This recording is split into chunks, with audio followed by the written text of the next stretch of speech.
Inuuli nila ako at kaso ano lang. Wala ko ito, inuuli nila ako. Nagtago ka nga eh.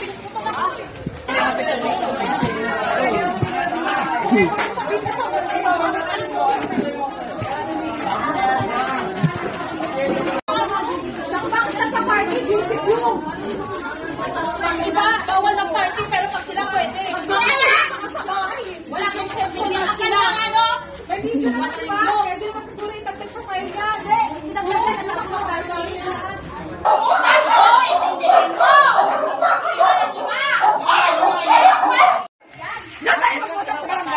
Sige, langit ako. Alam niyo ba?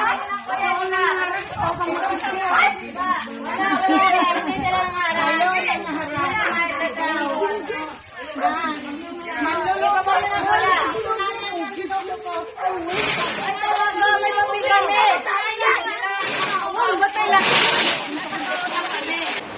Ang masakit dito, kung sino pa ang dapat magpatupad ng peace and order, yung pa po ang nagpapasimuno sa kaguluhan. May binitbit siyang bata, minor de edad dito. Kasi tinutukan niya ng baril, lasing siya eh. Sabi sa akin ng attorney, inutusan ako, gumawa siya ng sulat, kumuha ako ng ano doon sa Pote Station, ng blatter, sir, nung dinala namin yung bata. Wala po kami doon nakuha na blatter, blanco po. Bali, pinandungan siya ng kabaro. Nakatatlong balik pa ako doon. Hindi po talaga kami nakakuha ng blatter. Hindi ko lang po maintindihan bakit hindi patas ang batas. Dahil ba sa kapansanan ko, kaya ako ginaganito. Ginagaya nila ang pag-anlakad ko, tapos maghalakan sila. Makatao pa ba yun, sir? Mga profesional sila. Wala naman ako dito hinangad, kundi mapaayos yung lugar na to eh. Pero hindi ko akalain, anaanihin ko lang puro batikos dahil sa kapansanan ko. Kaya ako nila ginaganyan-ganyan. Gagayahin ang lakad ko, magtatawanan sila. Naniningil daw ako kahit ginastusan niya ng politiko. Iharap nila sa akin kung sinong politiko nag-ano dyan. Kung talagang may ginastos ang politiko. Ang tanging kasalanan ko lang, sir, mahirap ako eh. Ako po si Salvacion Española, 58 years old. Founder po ng Salvacion Homeowners Association. Nagsimula po ang paghanap namin ng lupa dito sa lugar ng Caloocan noong 2011 pa po. Ang hiningi ko po sa PDP Laban ay ang magkaroon kami ng palupa. Kahit maliit na lupa, basta magkaroon kami ng sarili ng tirahan. Nung unang tingin namin, mahirap ipa-improve kasi kumunoy nga at saka hindi talaga nadadaanan ng tao dahil tubigan. Hindi po ako nagdalawang isip makipag-coordinate sa may-ari ng lupa. At ito na nga yun, nangyari na po, nag-start na po kami dito nung magperma kami ng MOA nung October 17, 2012. Doon na po kami nag-umpisa tabas ng dito kasi damuhang, bukod po sa tubigan ito at malalim, matataas po na damo ang mga nakaano dito. Kaming mga opisyalis na ang nag-asikaso para ma-award ito. Para maging legal at maparehistro muna sa DSUD hanggang hindi nagtagal po, na-award na po kami. Ngayon, imbis na na-award na kami, doon naman po ako nahirapan. Kasi kung kailan develop ng area, doon na po ako nagkaroon ng malaking problema. Ito na nga po, noong dumating ang pandemic, doon na po lumabas ang malaking problema. Kasi nandoon na po yung grupo, nagbuo yung grupo ng para patalsikin ako. Sa pangunguna nitong mag-asawang pulis at magnanay. Wala po ako magawa kahit yung mga kasamahan ko bilang opisyalis kasi may pera po ang aming mga kalaban. Pero sa legal naman na labang, kami po ang legal. Kaya lang, sabi ko nga sa kanila, Hindi ko naman kailangan ng posisyon. Kung kinausap lang nila sana ako, wala namang problema, isusurrender ko ang posisyon ko. At dapat sana, hindi na dumaan sa samaan ba ng loob, nagkakasakitan, nagpapahiyaan. Ang masakit dito, kung sino pa ang dapat magpatupad ng peace and order, yung pa po ang nagpapasimuno sa kaguluhan, kagaya nung 2021, may binitbit siyang bata, minor de edad dito. Porque nakita nila ang katayuan sa buhay, as in wala talaga, kagaya ko rin. Kinawawa po nila yon. Ang nangyari pa po, sir, bilang kaya namuo yung galit nila sa amin, kaming mga opisyalis, nagsaklulo kami. Kasi tinutukan niya ng baril, lasing siya eh. Ngayon, yung pagsaklulo namin, dinala namin sa police station, sa barangay, kami na naging kalaban ng mga opisyalis na. Yun, doon ako pinagsalita ni Mareros at saka ni Juna na disod. Hindi naman dapat kailangan gamitin ang diso doon sa barangay dahil ang dinala namin doon problema, yung pagtutok ng pulis sa bata.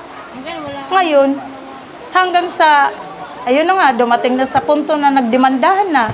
Dinimanda na kami ng demanda.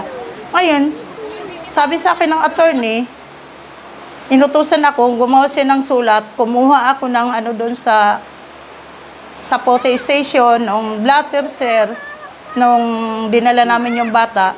Wala po kami doon nakuha na blatter, blanco po. Bali, pinandungan siya ng kabaro. Nakatatlong balik pa ako doon. Hindi po talaga kami nakakuha ng blatter. Ngayon, nagsunod-sunod po dito, sir, ang kaguluhan. Wala nang tigil. Pag may kaaway silang iba, Dawit ang pangalan ko kahit hindi naman ako sumasali, sir, sa kaguluhan. Kaya hindi ko po maintindihan. Tulad po nito. Pinunit nila ito na namin kasi ang ginawa po, sir, nung July 9, July 8, naglagay kami dyan ng tarpaulin kasi sinasabi nila bayad sila. Palagi nila pinapahiya na bayad kami kahit hindi sila bayad. Ang ginawa ko, nagawa na yung mga balanse nila, pinaskil namin. Ngayon, sinungkit po nila yan, kinarit nila, tapos hinihiyawan pa ako ng hinihiyawan, pagkatapos ako pang pinabarangay nila. Nung nagpagawa sila ng bahay ng pandemic, yung isang member, tinanong ko lang naman yung tao kung nasaan yung ng member. Yun ang pinakaugat talaga ng panggulo nila sa akin eh. Tinanong ko lang kung sino ang magpapagawa kasi babagsak nga dyan ng ang materyales at saka napagkasundoan namin, may board resolution kami na kung sino man magpapagawa, bayad man o hindi, kailangan magpasingtabi. Mag-abiso sa amin or para mailagay sa maayos yung mga panambak, hindi basta ka lang magbababa dyan sa gitna o Nagtanong lang po ako sa kanila. Yan mga grupo na yan, nagsigawan na, nagtulong-tulong na.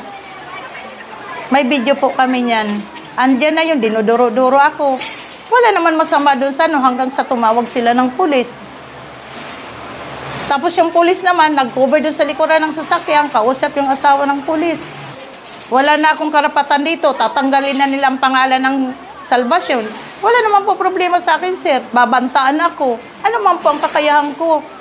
Para pag kulang na lang makikita naman sa video, para na lang ako lulunukin nila eh. Wala naman ako ginagawa sa kanila. Sa akin, sir, wala pa ako hinangad na wala akong galit sa kanila, sir, kahit ginaganyan nila ako. Wala akong galit, sir. Hindi ko lang po maintindihan bakit hindi patas ang batas. Dahil ba sa kapansanan ko, kaya ako ginaganito. Wala naman ako hinanga dito eh.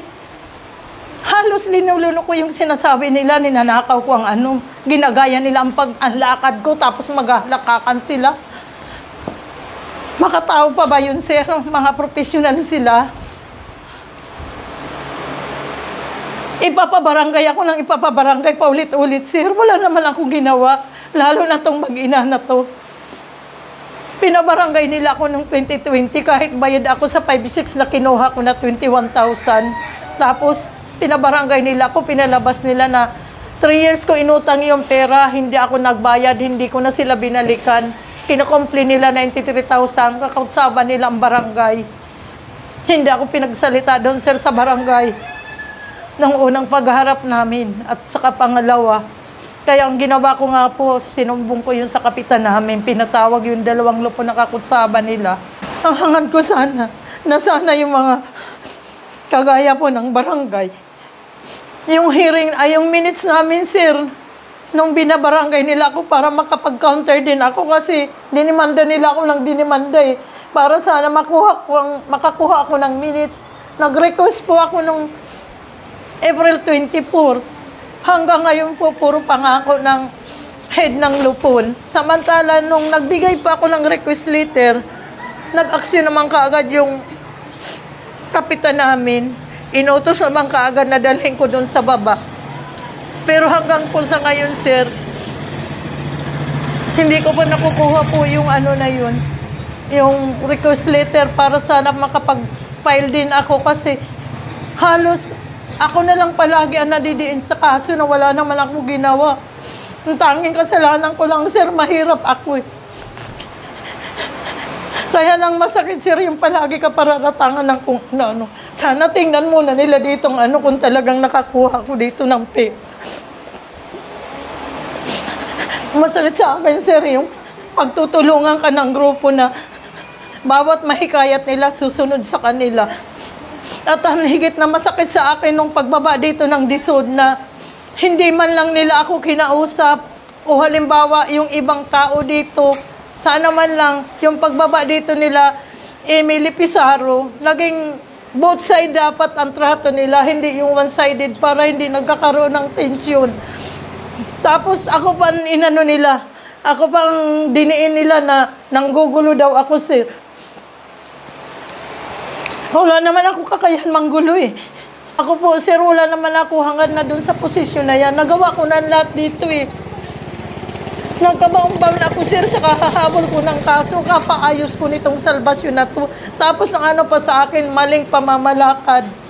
Tama, maling pamamalakad kung sa mali. Pero para sa akin, sir, tama po ang ginawa ko. Ginastusan ko na lang kaysa umasa ako sa mga tao. At umasa ako sa gobyerno na nanghingi ako ng tulong na hindi naman kami kaagad matulungan. Ang tanging hinangad ko lang dito, sir, maayos ito, masemento kasi puro to putikan. Tapos hindi ko akalain, demandan inabot ko. Wala naman sapat na pera sila dito, lalo na ito, sir, no, na main road. Hanggang dun sa taas, kami po nagpa-develop niyan. Na dapat ang baga namin yan, pero pinalabas nitong mag-asawa at nitong ni Marie Rose Conchita na politiko daw ang nagpa-develop dito. Hanggang kinasuhan nila ako dyan sa pagpa-develop ko. Kasi naniningil daw ako kahit ginastusan niya ng politiko. Iharap nila sa akin kung sinong politiko nag-ano dyan. Kung talagang may ginastos ang politiko.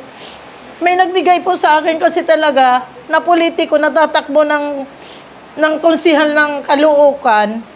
Kaibigan ko yun, pero hindi naman dito yung tatakbo, kundi doon sa may bagong baryo yun. Binigyan pa ako ng 5,000 kasi na-stroke ang asawa ko para sa financial namin assistant. Dapat yun. Ako ang binigyan niya. Pero hindi ko po yung ginamit para sa amin, sir. Bagkus, pinabili ko po yun sa kanila ng 10 semento na lang. Ay, 20 sakos na lang, sir, na sementan ibigay nyo sa akin kasi hirap na ako dito sa pag tag-ulan. Grabe po ang puti kami po, kawawa. Yan lang naman po ang yan po, sir, ang dahilan ng malaking kaguluhan dito, yung pagpa-develop po dito dahil pinagbintangan nila ako na politiko daw ang nagpagawa niya, pero siningil ko sila tigli 5,000. Kung sila na nga walang binayad, sila pa ang daming inano sa akin, binintang. Mati dyan sa labasan, sir, sinasabi nila makukulong na ako kahit sa magtatago na rin daw ako, sir, kasi mawawarant ako, sabi ng asawa ng pulis.